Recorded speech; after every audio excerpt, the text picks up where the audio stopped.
निधि Rastogi, assistant professor Jamnalal college Hajipur. इससे पहले हमने डिस्कस किया था पार्ट 3 के स्टूडेंट्स के लिए फिजियोलॉजी का एक टॉपिक सेलुलर रेस्पिरेशन में ग्लाइकोलिसिस। तो जैसा कि हमने उसमें डिस्कस किया था कि ग्लाइकोलिसिस एक पार्ट है सेलुलर रेस्पिरेशन का। सेलुलर रेस्पिरेशन बेसिकली उसके 3 पार्ट्स हैं। तो today we are going to discuss about citric acid cycle.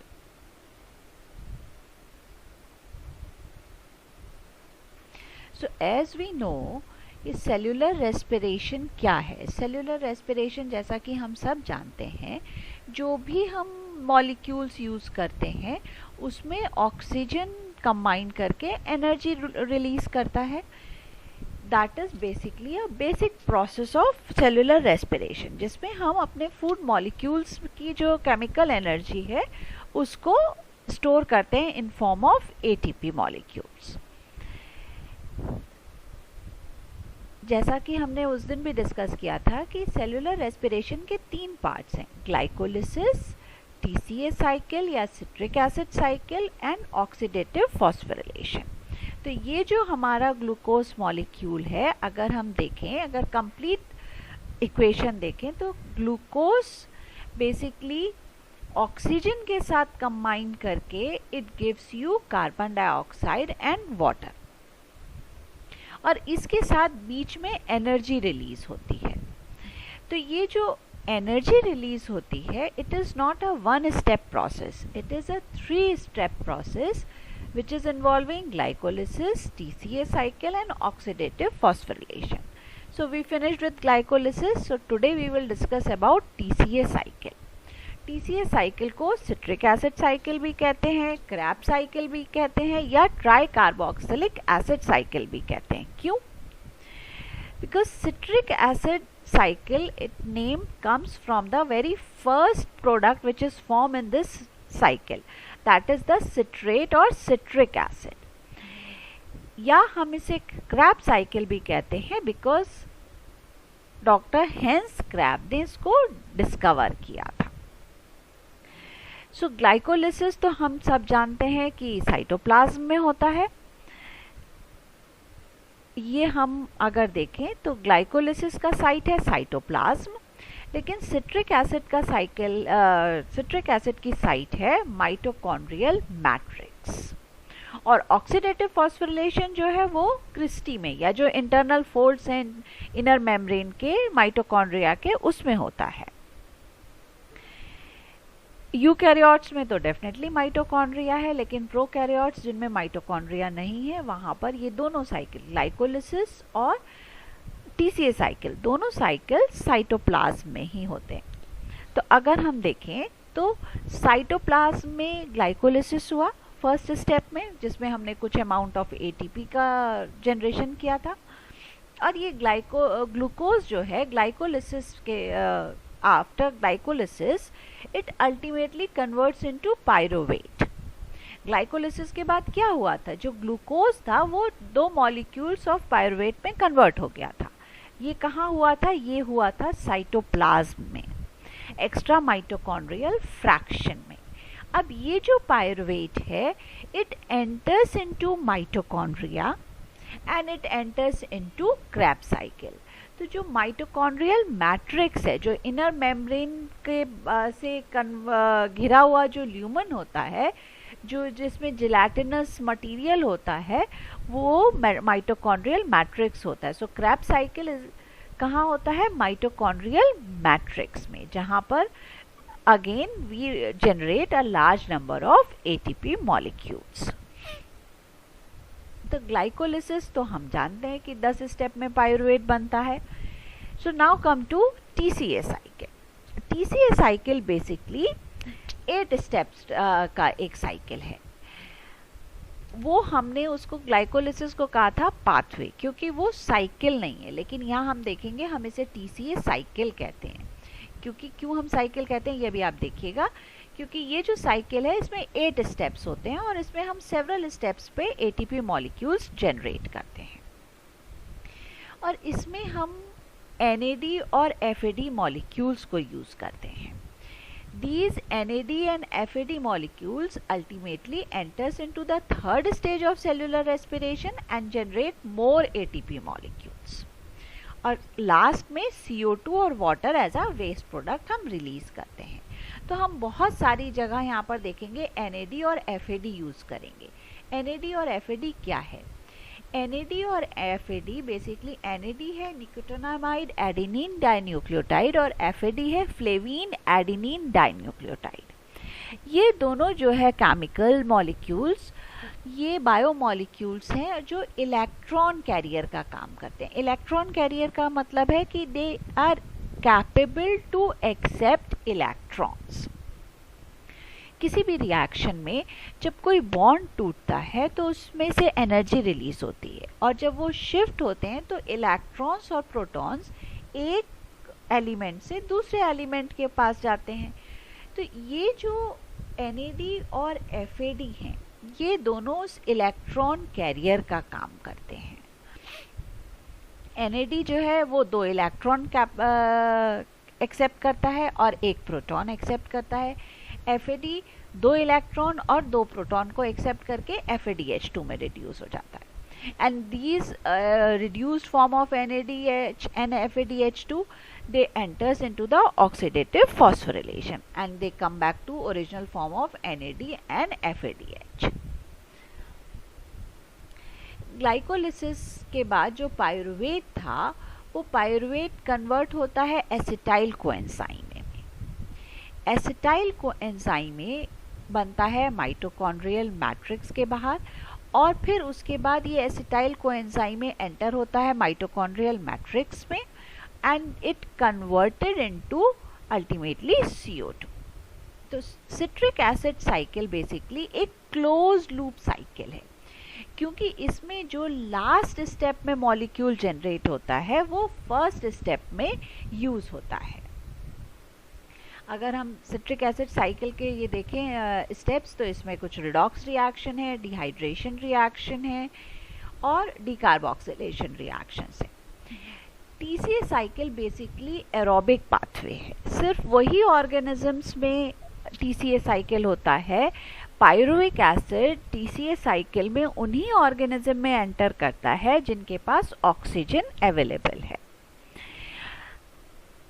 Acetyl coenzyme में जब माइटोकॉन्ड्रियल मैट्रिक्स में आता है then it ultimately enters into Krebs cycle and converted into carbon dioxide। सबसे पहले तो जो पायरुवेट था वो एसिटाइल कोएंजाइम में कन्वर्ट होता है, उसमें भी हम एक NADH मॉलिक्यूल यूज करते हैं और कार्बन डाइऑक्साइड रिलीज करते हैं। तो अगर हम इसको देखें TCA साइकिल को, that's why it is known as cycle, या इसे हम कहते हैं ये एक क्लोज लूप साइकिल है। क्यों? क्योंकि जो लास्ट स्टेप है, लास्ट स्टेप में ऑक्सैलो एसीटेट जनरेट होता है और यही ऑक्सैलो एसीटेट एसिटाइल कोएंजाइम के साथ मिलकर सिट्रेट बनाता है जो कि TCA साइकिल का एंटरिंग पॉइंट है। इसीलिए हम इसको क्लोज लूप साइकिल कहते हैं कि लास्ट प्रोडक्ट जो है वो एंट्री कराता है एसिटाइल कोएंजाइम की to enter into a TCA cycle. So these are the 8 reactions 1 2 3 4 5 6 7 and 8। ये 8 प्रोडक्ट्स जो है 8 reactions, it forms the complete TCA cycle. अगर हम TCA साइकिल का स्टेप्स देखें तो सबसे पहले स्टेप में oxalo acetate last state step 8 का प्रोडक्ट है। ऑक्सैलो एसीटेट एसिटाइल कोएंजाइम के साथ रिएक्ट करके बनाता है सिट्रेट। एसिटाइल कोएंजाइम कहाँ से आया था? एसिटाइल कोएंजाइम के 2 सोर्स होते हैं। एक तो जो ग्लाइकोलिसिस से पायरुविक एसिड बना, वो पायरुविक एसिड एंटर करता है माइटोकॉन्ड्रिया में and it converted into acetyl coenzyme. ये TCA साइकिल से बाहर का रिएक्शन है। दूसरे एसिटाइल कोएंजाइम कहाँ से आते हैं? जो फैट के ऑक्सीडेशन से आते हैं। फैट्स में का बहुत तरह से ऑक्सीडेशन होता है, अल्फा ऑक्सीडेशन होता है, बीटा ऑक्सीडेशन होता है, गामा ऑक्सीडेशन होता है। तो बेसिकली मोस्ट कॉमन पाथवे है बीटा ऑक्सीडेशन। उस बीटा ऑक्सीडेशन में large number of acetyl coenzyme generate होते हैं। तो ये एसिटाइल कोएंजाइम में भी सिट्रिक एसिड साइकिल में एंटर करते हैं। तो in the first step acetyl coenzyme में, चाहे वो ग्लाइकोलिसिस से आया हो, चाहे वो बीटा ऑक्सीडेशन फैट से आया हो, ultimately it converted into citrate. किसकी हेल्प से? ऑक्सैलो एसीटेट की। और एंजाइम बेस्ड रिएक्शंस हैं जिसे सिट्रेट सिंथेज कैटेलाइज करता है। अगर हम इसके एंजाइम्स की बात करें तो इसमें सारे एंजाइम्स जो है माइटोकॉन्ड्रियल मैट्रिक्स में होते हैं and they are all soluble except one. Then in step 2, citrate isomerizes in the isocitrate in the presence of enzyme aconitase। और ये आइसोसिट्रेट एक CO2 मॉलिक्यूल को रिलीज करता है and it converted into alpha ketoglutarate. यहाँ पर दो चीजें होती हैं, एक CO2 मॉलिक्यूल रिलीज होता है और एक NAD यूज होता है as a electron acceptor and it converted into NADH। And the enzyme used in this reaction is isocitrate dehydrogenase. In the step 4, alpha ketoglutarate converted into succinyl coenzyme। ये एक molecule of coenzyme को use करता है, एक CO2 molecule और release करता है और again another molecule of NAD is used as a electron acceptor and alpha ketoglutarate converted into succinyl coenzyme। अब ये जो succinyl coenzyme है ये इमीडिएटली कन्वर्ट हो जाता है सक्सिनेट में। सक्सिनेट में जब ये कन्वर्ट होता है तो यहाँ पर एक मॉलिक्यूल जो कोएंजाइम ए का यहाँ स्टेप 4 में अटैच हुआ था वो इमीडिएटली रिलीव हो जाता है। साइमल्टेनियसली एक मॉलिक्यूल GTP का जनरेट होता है। GTP जो है वो फॉस्फोराइलेट करके एक मॉलिक्यूल GTP बनाता है। स्टेप 6 में सक्सिनेट जो है वो फ्यूमरेट में कन्वर्ट करता है और यहाँ पे इलेक्ट्रॉन एक्सेप्टर FAD मॉलिक्यूल होता है। FAD converted into FADH2 and then fumarate जो था वो कन्वर्ट होता है मैलेट में। This is basically a hydrogenase reaction, इसमें एक वाटर मॉलिक्यूल ऐड होता है और फ्यूमरेट कन्वर्टेड होता है, हाइड्रेशन रिएक्शन है मैलेट में। और in the next step malate एक अगेन इलेक्ट्रॉन एक्सेप्टर को यूज करता है NAD को और it converted into oxaloacetate with the help of enzyme malate dehydrogenase. और यही वो ऑक्सैलो एसीटेट है जिसके साथ एसिटाइल कोएंजाइम में ऐड होके सिट्रेट बनाता है और TCA साइकिल को कंटिन्यूएशन में रखता है। तो अगर हम यहाँ देखें, हम क्यों कहते हैं कि इसमें TCA साइकिल में बहुत मॉलिक्यूल्स ऑफ ATP जनरेट होते हैं? एरोबिक है क्योंकि बिना ऑक्सीजन के प्रेजेंस के TCA साइकिल कंप्लीट नहीं होता। तो क्यों हम कहते हैं कि यहाँ पर इतने मॉलिक्यूल्स जनरेट होते हैं ATP के? आपने देखा था ग्लाइकोलिसिस में सिर्फ 2 मॉलिक्यूल ऑफ ATP जनरेट हुए थे और एक NAD मॉलिक्यूल जनरेट हुआ था। यहाँ पर हम एक NADH2 मॉलिक्यूल, एक यहाँ पर दूसरा NADH2 मॉलिक्यूल, यहाँ एक थर्ड NADH मॉलिक्यूल और एक FADH2 मॉलिक्यूल जनरेट करते हैं। तो ये NADH2 3 और एक FADH2 प्लस एक ATP जो GTP के फॉर्म में हम लोगों ने बनाया है वो हम जनरेट करते हैं and ultimately it goes into the oxidative phosphorylation. तो ये जितने भी NAD और FAD हैं ये सब अल्टीमेटली कहाँ जाएंगे? ये क्रिस्टी में जो ऑक्सीडेटिव फॉस्फोरिलेशन है, जो इलेक्ट्रॉन ट्रांसपोर्ट चेन है, उसमें एंटर करते हैं and they generate large number of ATP molecules. तो अगर हम देखें तो एक सिंगल साइकिल में एक ATP मॉलिक्यूल जनरेट हुआ, एक FAD मॉलिक्यूल जनरेट हुआ और 3 NAD मॉलिक्यूल जनरेट हुए। एक ग्लूकोज मॉलिक्यूल से 2 पायरुविक एसिड बने थे, 2 पायरुवेट बने थे। इसका मतलब 2 पायरुवेट से 2 एसिटाइल कोएंजाइम बने। तो इसका मतलब 2 एसिटाइल कोएंजाइम ने 4 CO2 के मॉलिक्यूल को रिलीज किया, 2 GTP मॉलिक्यूल्स को बनाया, 2 FADH2 को बनाया और 6 NADH को बनाया। ये एक सिंगल ग्लूकोज मॉलिक्यूल का प्रोडक्ट है। एंड अल्टीमेटली ये FADH2 और NADH2 they enters into the oxidative phosphorylation. So this is the Krebs cycle या TCA cycle, second step of cellular respiration. यहाँ हम दो बातें याद रखेंगे। इसे हम साइकिल क्यों कहते हैं? साइकिल हम इसे इसलिए कहते हैं क्योंकि फर्स्ट स्टेप जो है सिट्रेट का जनरेशन ऑक्सैलो एसीटेट की हेल्प से होता है। That's why it is a close loop cycle. Oxalo acetate नहीं होगा तो सिट्रेट नहीं बनेगा। So that's why it is a closed loop cycle. दूसरा चीज क्या याद रखने का है? Krebs cycle, it take place only in the presence of oxygen. That's why ये डिफरेंस है एरोबिक रेस्पिरेशन और एनारोबिक रेस्पिरेशन में, क्योंकि ग्लाइकोलिसिस में ऑक्सीजन है या नहीं है उससे कोई फर्क नहीं पड़ता है। सारे ऑर्गेनिज्म का ग्लूकोज को ऑक्सीडाइज करने का फर्स्ट स्टेप ग्लाइकोलिसिस है या एम्डन-मेयर-हॉफ पाथवे। लेकिन अगर वो ऑर्गेनिज्म एरोबिक रेस्पिरेशन कर रहे हैं तब उनमें वो जो पायरुविक एसिड है, पायरुवेट है, it enters into TCA cycle. ये एसिटाइल कोएंजाइम में कन्वर्ट होगा और TCA साइकिल में जाएगा।